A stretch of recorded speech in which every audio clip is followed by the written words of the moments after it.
Okay, Justin, I'm going to show you how to do some basic terminal commands in Linux, which also applies to Mac and Apple TV. To do a directory listing, you do ls, which shows you everything in the current directory which you're in. To clear the screen, you hold down Control L. So to do a directory listing showing everything, including hidden files, you do ls tac a. Tac is a hyphen. That shows everything. You can see the hidden files have got a dot before them, like .gtk term rc here. That is a hidden file. Control L again to clear. To see who you're logged in as, you do who am I. I'm Matt. Control L, clear. Basically, when you're typing, you can press tab to autocomplete. So if I want to type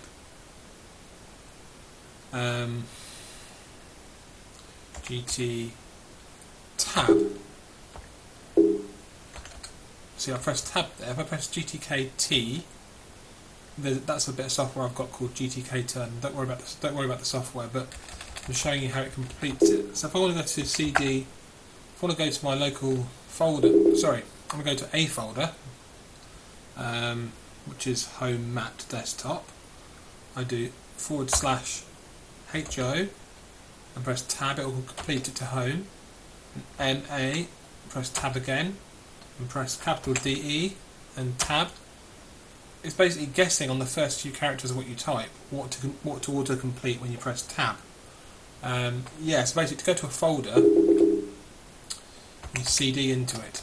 To create a folder, you do mkdir space folder name. Oops, folder name. That's now made a folder called folder name. If I show the directory listing with ls, it's a list, you'll see a folder name there. If I want to go into it, I do cd current directory folder name.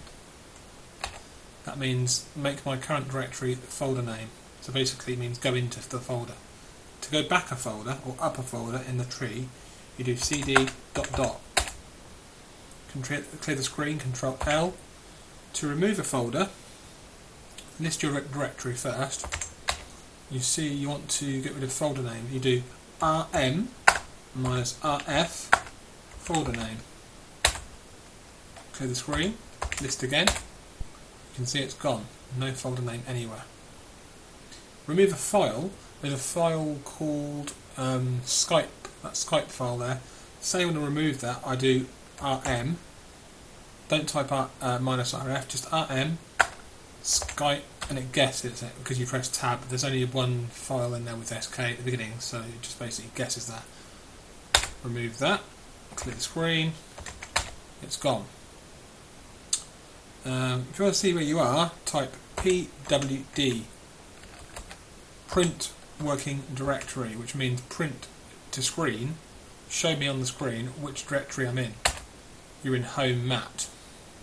Okay, well, I'm in Home Matt, you'll be wherever you are. If you want to get a file, say I want to get the home page of Google, I do wget http google.com. You see it's saved index.html. You see it's saved, and if I do clear screen ls, there it is. I can remove that, remove index.html.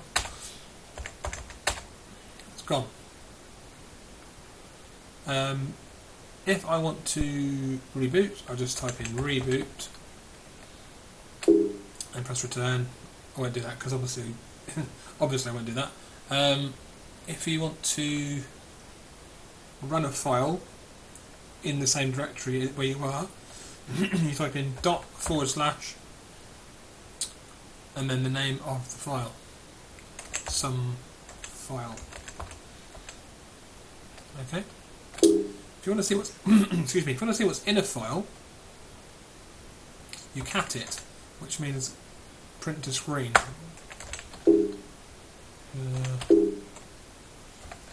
Whoa, that was too much. Okay. If you want to rename let's do renaming a file. Let's create a temporary file first.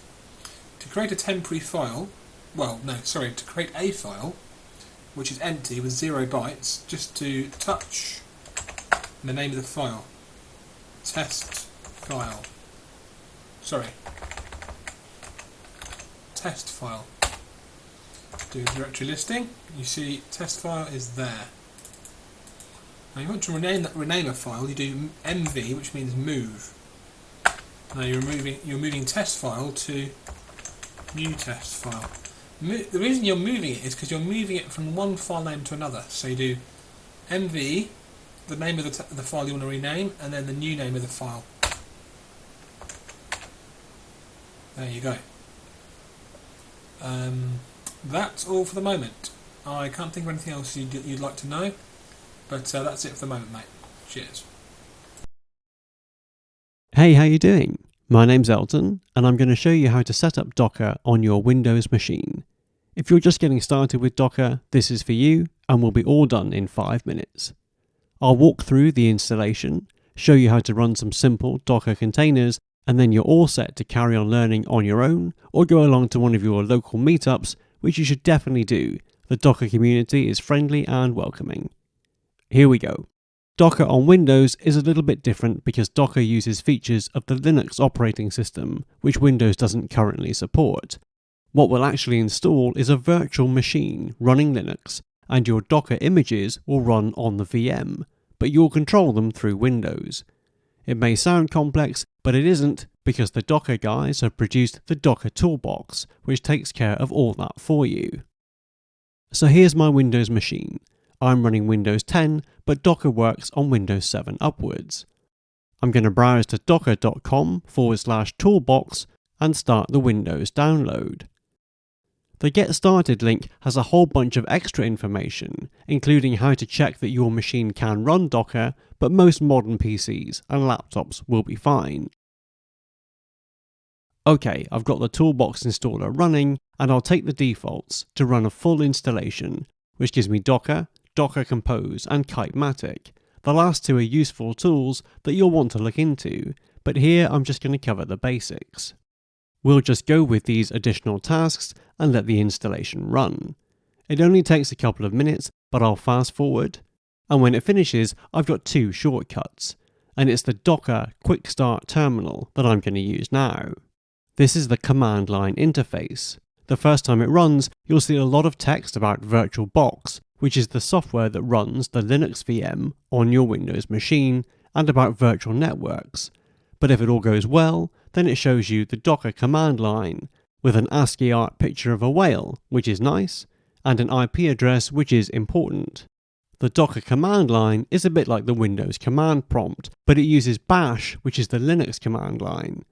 Some commands are the same, like cd to change directory, and some are different, like ls to list directory contents, and clear to clear the screen. But as you progress with Docker, you'll find bash is pretty easy to pick up. When you run Docker images, they'll be inside that Linux VM, so to access them, you'll need the VM's IP address, which is what we've got here. This is a private address in a virtual network on your PC, so no one else can access your VM or your Docker containers. If I start another command prompt and ping that IP address, I'm getting a response, so my Windows PC is able to talk to the Linux VM. To test the setup is all working correctly, we should run some containers, and I'll start with the classic Hello World. Docker run Hello World is your first step to becoming a master of containerization, and it's a simple command where Docker does a lot of work for you. Hello World is the name of an image on the public Docker Hub repository, and when you ask Docker to run it, it downloads the image to your local machine, creates a container based from that image, and then starts the container. All the Hello World image does is output some text and then end. But you take the exact same approach for much more complex containers, and there are thousands of images already on the hub. Running your website inside a container is a good way of testing that your whole setup is working correctly. So let's try this one. Docker run -d -p sequence static site. That one takes a little longer to download, but when it's done, it will start a web server in a Docker container which is listening for requests. The -D flag tells Docker to run the container in the background, and -P tells it to publish the network ports that the container exposes. We can run docker ps to see which containers are running in the background, and this tells us we have a static site container running and that port 80 inside the container is available as port 32773 outside the container, but this is a random port number and it may well be different on your machine. So remember, our container is running inside a local VM which has IP address 192.168.99.100, so I can browse to port 32773 on that address and we see the page. Like it says, this is being hosted from the Nginx web server running inside a Docker container on your Windows machine. Very simple, but very powerful. It takes just a few minutes to install Docker on Windows using the Docker Toolbox. That creates a Linux VM, and the Docker Quick Start Terminal is how you can work with Docker containers on that VM. When you've installed Docker, run Hello World, and started the static web server, then you know your machine is working correctly. Now you can run any one of thousands of container images from the Docker Hub, including official images for popular software like MySQL, Nginx and Node, and of course you can build your own images running your own software. That's it from me with this short tutorial. I hope you found it useful and that you go on to have some fun with Docker.